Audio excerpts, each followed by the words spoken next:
Hey guys, and welcome back to my YouTube channel. In this short video, what I want to do is review everything about the paleo diet to give you the information that you need to make a decision whether this is a good choice for you. So in this short video, I will review what is a paleo diet, what does the paleo diet do, and how does it work on our biology. Is this for you? And then what we'll do is we'll look at a little bit of research that lets us know how this could be benefiting us in the long run, and I'll also go over the people for whom this diet is probably not recommended. My name's Scott Resnick. I'm a physician who believes that the future of medicine is in your hands. I'm making these videos to empower you guys to be best stewards of your health care and to learn how to turn around all aspects of health without drugs when your doctors and the conventional medical systems have failed you. So what is the paleo diet? The paleo diet is basically premised on the fact that we are operating on an ancestral DNA. What does that mean? Our DNA is more tuned for periods of feast and famine, finding different foods seasonally, and not a life which is characterized by 24-hour McDonald's, Walmarts, and electric lights.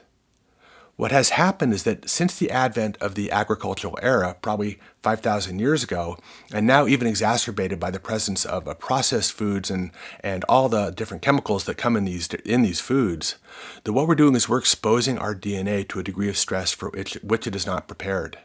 And we're seeing this reflected in all kinds of diseases across the board.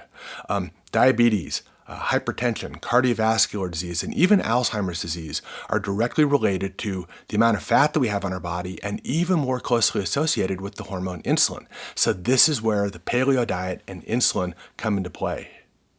The paleo diet is basically saying we're going to eat as we did 200,000 years ago. So this, of course, excludes the vast majority of sugars, except for those found in some basic fruits, any processed foods or prepared foods, and finally, it limits the amount of carbohydrates that we're taking as well, namely in the form of gratuitous sweets and candies and baked goods. The paleo diet focuses on meats, fish, nuts, and vegetables and fruits. Now, there's some question as to whether dairy products can be included, and I'll just leave that up to your discretion, but these do fall into the category of fats and proteins. What happens is when we consume a diet which is higher in fats and protein and avoid some of these carbohydrates, we secrete less insulin. Now, if you're a starving caveman, insulin is certainly a very good and important hormone to have around. This is because when we were able to find food, we were able to stack on that food onto our bones to save it for a rainy day. So when your tribe killed an elk, when you discovered a new mango tree and you're able to really feast, we took those extra calories and stored them as fats.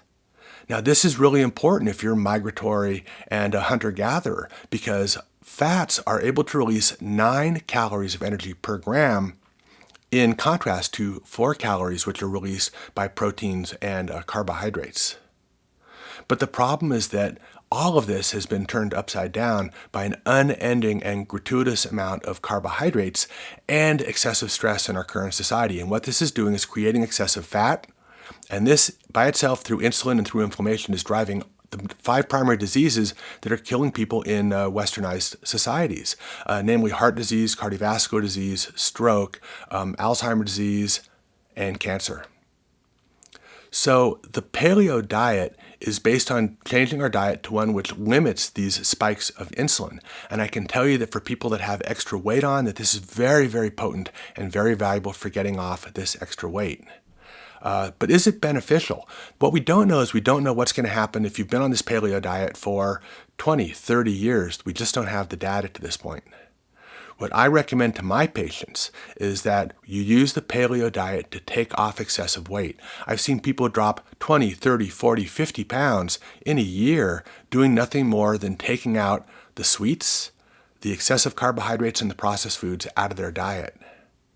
Now, there was a study published in the European Journal of Nutrition in 2022 that showed that relative to 4 different strata of people who use the paleo diet. So top strata is hardcore paleo, lower strata is paleo on occasion, that there was actually a 55% reduction in cardiovascular disease. So there's good data coming out that suggests that the paleo diet is of benefit.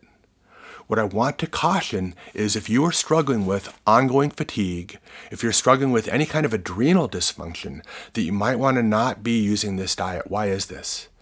It's because that our preferred food for our brain and an easily accessed nutrient to keep our body alive is glucose. And this is present in all these foods like the grains and the processed foods and the baked goods that we're trying to avoid in the paleo diet. The problem is if somebody is suffering with fatigue, they need to maintain a smaller amount of these glucose molecules in their bloodstream to keep their brain happy. And so many people exacerbate their fatigue syndromes by getting on these either diets that include paleo or intermittent fasting or periods of induced starvation. My recommendation for the baseline diet that's probably the best for everybody is the Mediterranean diet, and I believe that this has been borne out in all kinds of different data. But if you're trying to lose some weight, the paleo diet is a great thing to use on a short-term basis. As always, I'm making these videos to empower you guys to be best stewards of your own healthcare. And if you like these videos, give me a thumbs up. Like, subscribe, pass these on to your friends, leave a comment. I'll be sure to respond to all of your comments personally. And of course, if you have anything that you'd like to know, any questions, please include these in the comments below as well. All right, is paleo diet best for you? Hopefully this short video gave you some insight to actually understand why this could be of benefit to you. And of course, I'll see you in an upcoming video. Take care.